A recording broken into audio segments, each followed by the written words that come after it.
In Pasha Balak, the king of Moab, Balak, hires Balaam, a well-known sorcerer, prophet, master of the cult, to come and curse the Jewish people.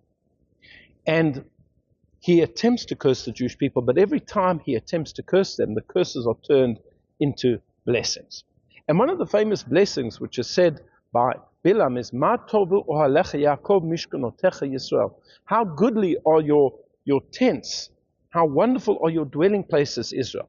And the sages explain that he was referring to the tents of study, the Bate Midrash, the study halls, the Torah academies of the Jewish people. The sages make a remark in Tractate Sanhedrin, and they say that you can see from the blessings of this wicked person the curses that he had in mind.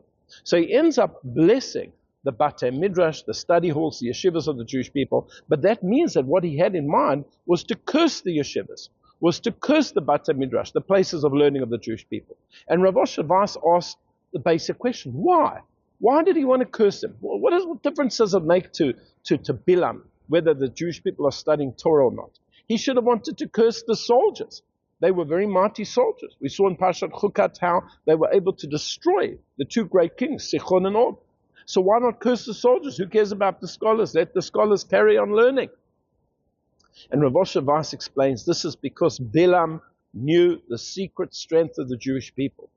The strength of the Jewish people is not in their army, although they had a powerful army, and we do have a powerful army. And we have to make sure that that army is supported. Absolutely. We have to have the best technological weapons. But that's not our strength. That's not where our strength comes from. Our strength comes from the Torah. And Balaam understood this. And this is best explained by a story in the Talmud.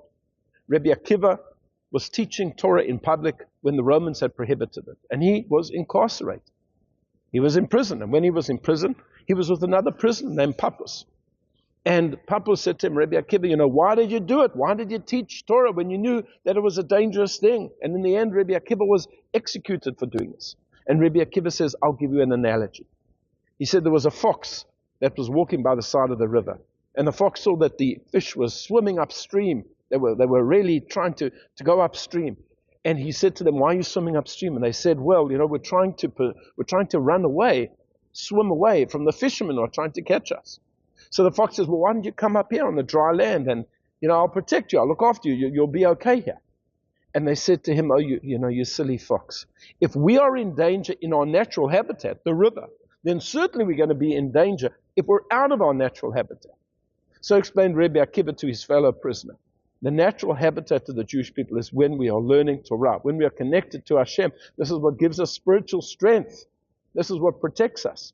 So if we're in danger when we're learning Torah, can you imagine how much danger we will be in when we don't learn Torah? And therefore, of course, the soldiers have to fight. They have to protect the Jewish people. We have to have a strong IDF. But there have to be people the whole time who are committed to learning Torah. This gives us our strength. And this is what Balaam understood. And this is what Balaam wanted to curse. And he said a blessing. Ma tovu ohalecha Yaakov.